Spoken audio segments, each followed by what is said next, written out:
Assalomu alaykum do'stlar barchaga. Bugun sizlar bilan Rossiya bo'ylab avtosayohat haqida gaplashamiz. Men bir 2 haftacha oldin shunaqta post qo'ygandim YouTube kanalimga.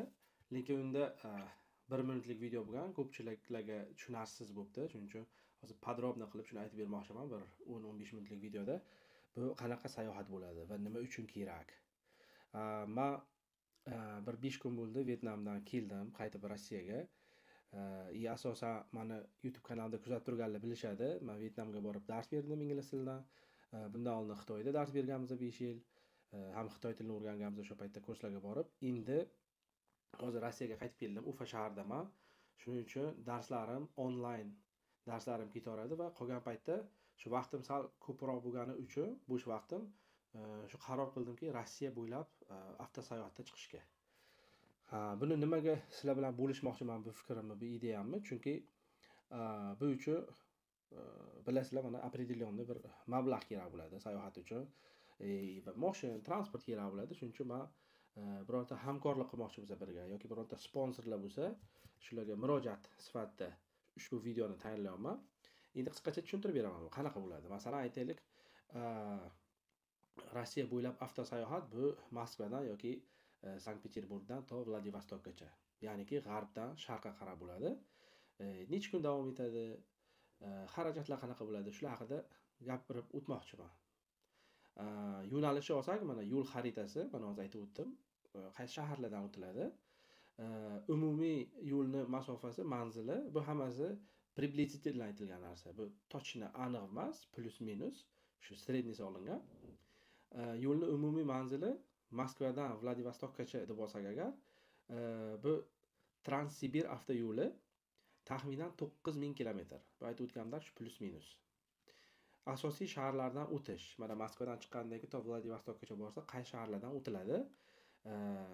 Asosiy shaharlar mana Moskva, undan keyin Vladimir, undan keyin Nijniy Novgorod, Kazan, Perm, Yekaterinburg, Tyumen, Omsk, Novosibirsk, Krasnoyarsk, Irkutsk, Chita, Xabarovsk va Vladivostok mana.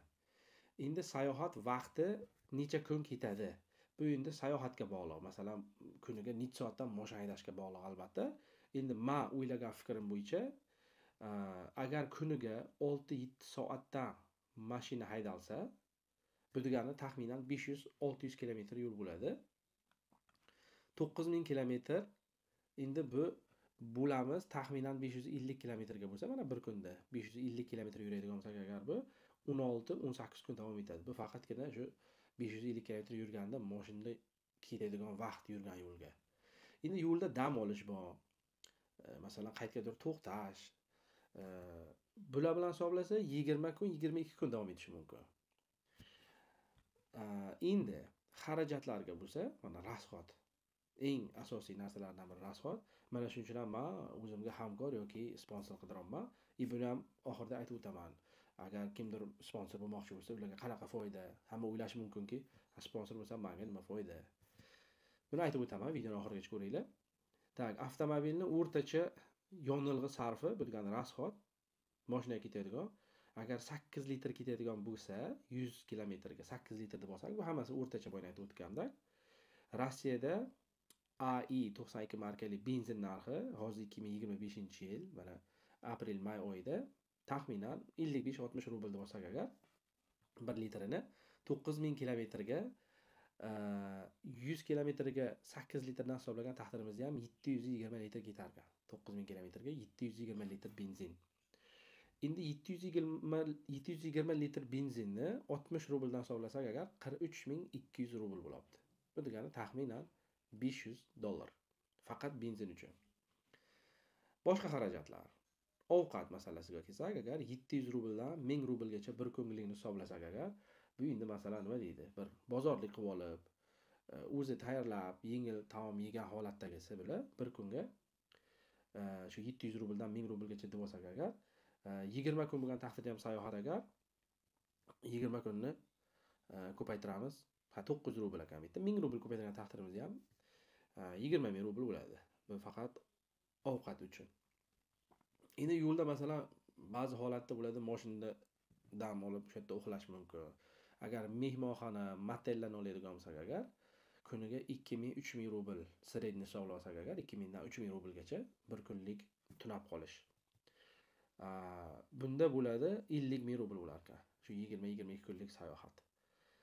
Endi yo'l to'lovlari bor, masalan, qaysidir yo'lda pulli yo'l bo'lishi mumkin, bepullik yo'l. Shu mayda-chuyda xarajatlarni hisoblab hammasiga 10 ming chiqartirsak agar, hozir oxirida hammasini hisoblab aytaman mana. Jami taxminiy xarajat 120 ming rubl bo'libdi. Bu degani 1300 dollardan 1,5 ming dollargacha. Mana aytib o'tdik, 20 kun deb olsak agar, oziq-ovqat uchun 20 ming rubl, mehmonxona motel uchun 50 ming rubl bo'libdi, 10 ming rubl mayda-chuyda xarajatlar va benzin bo'la aytib o'tganlar. Sponsorlar uchun qanday foyda? Mana bu chastga ham yetib keldik. Endi men shu nima deydi, endi boshlang'ich yangi bloger desam ham bo'ladi, chunki qiziqaman shu sohaga, videolar olib qo'yishga, kontent qilishga, u davlatlarga borgan davlatlarimdan shu ma'lumot berishga, shu qiziqman shu soha. Xudo xolasa shu yo'nalishda ham дополнительный davom etmoqchiman. O'zim asosiy ishim mana ingliz tilida dars berish bo'lsa, bu hobbi sifatida. Endi aytib o'taman, menda YouTube kanalimda 21 mingga yaqin obunachi bor. Bu hech qanaqangi gift konkursiz, hech qanaqangi botsiz, hammasi живой obunachilar. Instagram kanalimda 5 mingga yaqin, Facebookda 5 ming, Odnoklassnikida 2100, TikTokda 2,5 mingga yaqin. Общий hisoblab olganda, qancha edi? Xullas 30 mingdan oshiq obunachi, 35 mingga yaqin obunachi bor общий. Endi bu to'g'ri, men 100 ming, 200 ming, 1 millionliklar bor oldi, bu kamroq bo'lishi mumkin, lekin gap shu effektda, qo'yilgan video qancha ko'rilishida, kimlar tarafdan ko'rilishida.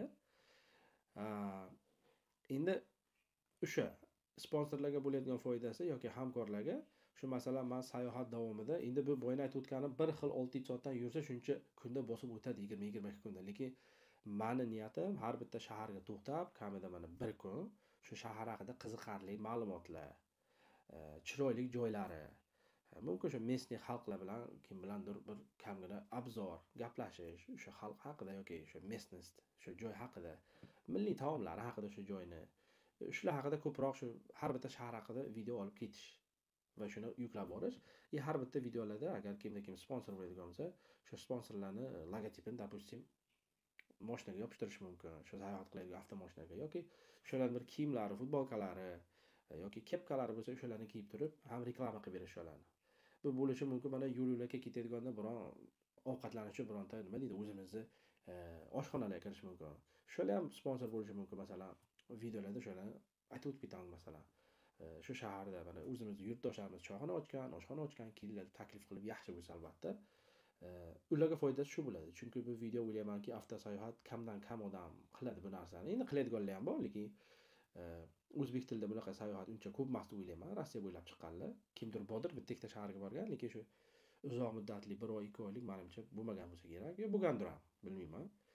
Shuning uchun buni avvalo biz hamma joyga qo'yib borishga harakat qilamiz. Aslan katta formatdagi videolarni YouTube'ga, Reelslarni masalan, shortslarni, qisqa videolarni 1 minutliklarni TikTok, Instagram, Facebook hamma joyga qo'yib borishga harakat qilamiz, reklama qilib berishda. Shunaqa. Bu o'ylaymanki, ham sponsorlarga ham foyda, ham bizga ham sayohat bo'ladi. Shunaqa qilib sayohatlarimizni keyinchalik boshqa davlatlarga davom ettirmoqchi biz. Chunki mana men Vyetnamda yashadim, qariyb 7 oy.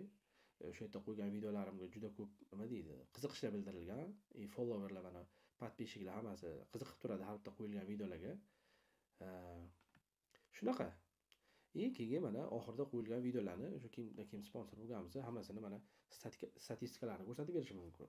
Qancha odam ko'rdi, qaysi davlatdan ko'ryapti. Chunki meni kuzatuvchilar asosan 70% dan oshig'i o'zbek auditoriya va O'zbekistondan ko'riladi. Shuning uchun mana Rossiyaga ham kelib yashaydigan juda ko'p o'zbek zabon odamlar oshxonalar ochgan yoki kimlardir qanadir firmalari bor. Mashina arendaga beradigan kompaniyalar bor. Masalan, shular bilan hamkorlik qilishimiz mumkin. Mashinalarini arendaga berishlari mumkin, masalan. O'shalarni ham keyin ishxonalarni reklama qilib beramiz. Biz zo'r narsa deb o'ylayman. Hammaga nima deydi, bir xil foyda keladi. Shunaqa. Bu videodan maqsad shunaqa. Agar kim yana podrobni bilmoqchi bo'lsa yoki shu hamkorlikka, sponsorlikka chiqishmoqchi bo'lsa, men tayyor tuzilgan rejani ham PDF formatda yoki Wordda tashlab berishim mumkin. telefon nomerlarim, WhatsApplarim qoldiraman. Marhamat. Agar kimda kim agar birga chiqib sayohat qilmoqchi bo'lsa ham, marhamat. Masalan, mumkin bir kishi yonimga olish mumkin yoki maksimum 3 kishi bo'lishi mumkin. Chunki men shunaqa qilmoqchiki, bu sayohat bemalol bo'lishi kerak. Masalan, agar 2 kishi 3 kishi chiqadigan bo'lsa, kimnidir ishi chiqib qolib, tezroq qaytishga to'g'ri kelib, unaqa holatlar emas, o'sha imkon qadar bemalolroq. Bu men aytganim 22 kunlik-ku, lekin bu bir xil ketganda. Endi meniki har bitta shaharga kirib video olinib bemalol bo'ladigan bo'lsa, 2 barobar, где-то 1,5 oy 2 oyga cho'zilishi mumkin. Shunga shunaqa ideya agar qo'llab-quvvatlasanglar zo'r bo'lardi. Bo'lmasa o'zimiz sekin xudo xolasa shu ideya bor, shuni amalga oshirish uchun o'zimiz yo'lga chiqamiz. Hammaga rahmat. Agar video yoqqan bo'lsa, ideya, bu g'oya yoqqan bo'lsa, marhamat, tanish-bilishlarga jo'natib qo'yinglar. O'ylaymanki, 1,5-2 ming dollarlik sponsorlik qilishlik uncha katta summa emas. Agar xohlasanglar, kimdir masalan, unchaga imkoniyat bo'lmaydigan bo'lsa, masalan, bir qismini berishlari mumkin. Masalan, to'rtdan bir qismi bo'ladigan bo'lsa, 500 dollar bo'lsa, shuni bersalar ham 3 ta 4 ta sponsor chiqsa ham bo'laveradi bu. Xudo xolasa bu g'oyamiz amalga oshadi deb o'ylayman. Hammalaringga rahmat. Sog' bo'linglar. Kanalga obuna bo'linglar. Kommentariyada o'z fikrlaringni yozib qoldiringlar. Xayr hammaga.